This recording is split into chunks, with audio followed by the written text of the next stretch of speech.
So, she has tons of energy. God bless her. Must have been the spaghetti. So, this week, one of the focuses of the Torah portion was for you and I to draw closer to God, and then for you and I at the same time to not become stiff-necked, stubborn and proud, right? But for us to remain humble. You know, I can't tell you how many times Iska or myself, and I'm sure some of you who minister will hear from people how much they want love in their life, how much they want respect, and respect seems to be a big one, right? How much they want respect in their life, or something of that nature. Nobody honors me. You know,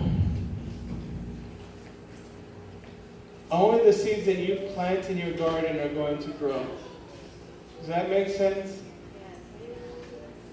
If you aren't planting seeds of honor and respect and love with your brother and sister and even strangers around you, you're not going to receive harvest of honor and respect and love. Why would you? You're not planting it. You're not putting it out there.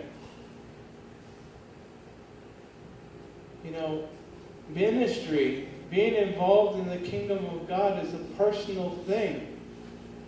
It'll get you to go outside of your comfort zones. Comfort zones. Yes, I said more than one. It'll call you out. That stuff that you do in the dark will be brought to the light. Even if it's only brought to the light in your own home. So make sure that when you receive Messiah Yeshua and you decide to start following after the Mashiach, after the ways of God, make sure that you're prepared to fully serve Him in the capacity that you are. Because yes, it is life-changing. Yes, it is a life of prosperity and growth, but it's also letting go of some veils that you've gotten used to as your safety blanket. Very much like Linus from Peanuts. He carried that little blue blanket everywhere that he went. Everywhere.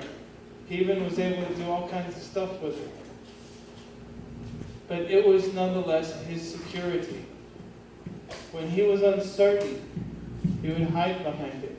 He would carry it with him. A lot of people today, their pomp and circumstance are their Linus blanket. Don't let your life, your ministry, your faith, your potential prosperity and growth and enrichment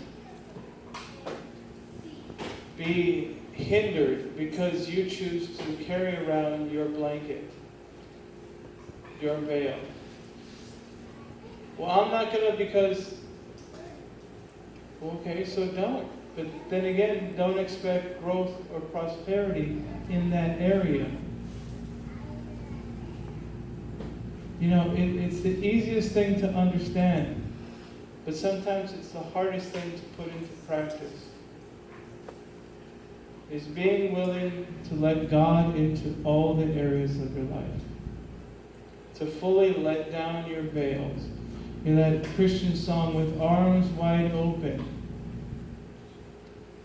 You know, it's a picture of Yeshua just completely exposing who He is to us.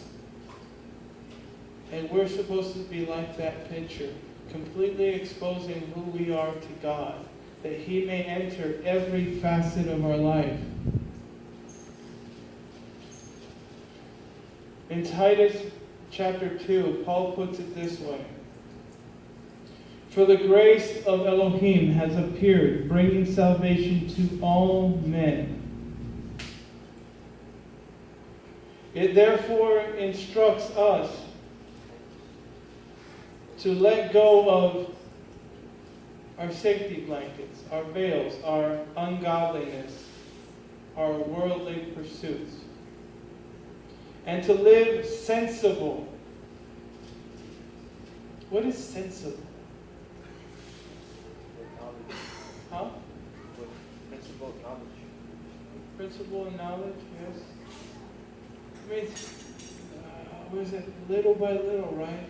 But keep making progress, right? Little by little.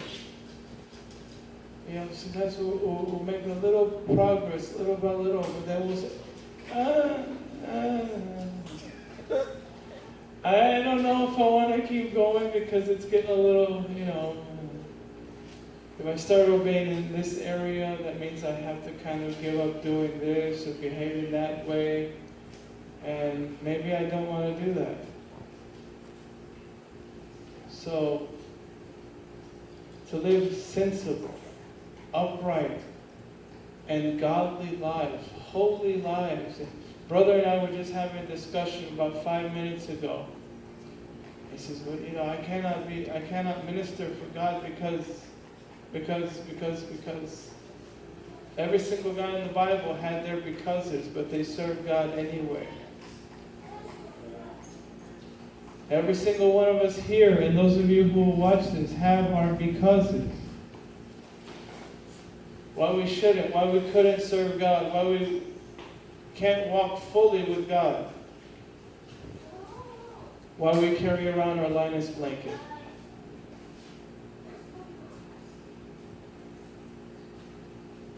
I'm not going to tell you when or how or that you should give up your blankets, your veils. You already know that. I've said this for years. A person that has a handicap does not need to be informed that they have a handicap.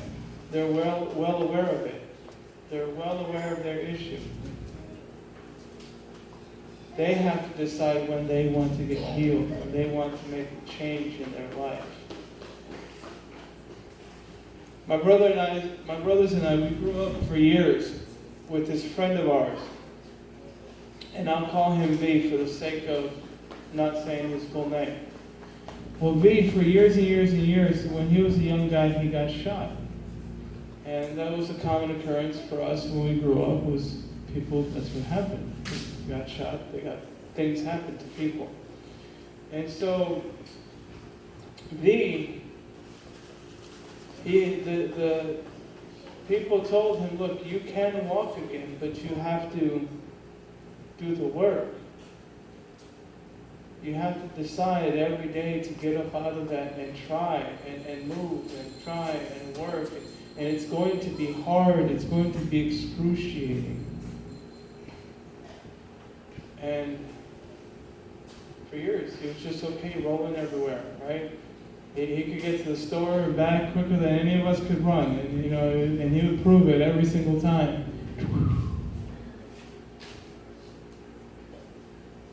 But then all of us started growing up and getting on with our lives. And he got tired of necessarily being fully bound to that. He wanted to grow beyond that. First he got a car, and then later he, eventually learned how to get around without the chair. Now, I cannot give you a nice, happy ending to this story because I don't actually know. No, he's still in the chair. Okay. But I'm sure he's made progress with his walk. The point of the story is, if you want your life to change, you have to be willing to let go of your veils. You have to be able to be willing to do the painful work that it may take for you to make progress. I still remember to this day growing pains. I'll never forget those things, having them in my legs. And it was the worst pain I thought I could imagine until Ishka told me about birthing pains. And then I realized that, well, that's far worse. And I don't want that. So be willing, though, to receive that blessing, to receive that birthing, to receive that growth, to receive that increase. You have to push through that discomfort, that pain, that uncertainty. You have to be willing to grow.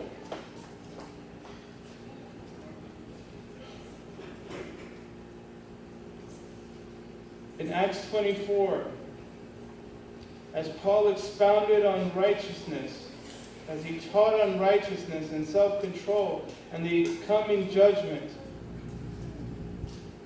one of the disciples became frightened and said, you can go. For when I find the time, I will call you. Are you that, brother? When you start realizing the fullness, the severity of your walk with God, are you like Felix? Perhaps it starts to shake up your flesh a little bit, to rock your world, because you have to change.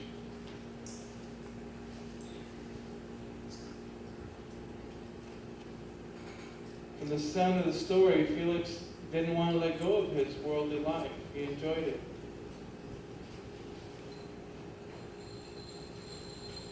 I've said it for years. For us to take a hold of the blessings of God, we have to let go of whatever we're holding on to. So be willing to let go, be willing to grow, be willing to try. This is the season for it. If no other season, when the month of Elul comes upon us here in the next few days, this is the time that the King is in the field. Your God, your Elohim, is paying close attention to you, each and every one of you, listening attentively to your hearts, to your words that you say to Him and that you say to each other, because it matters. So, I think I'm going to go ahead and cut it there. There's so much, but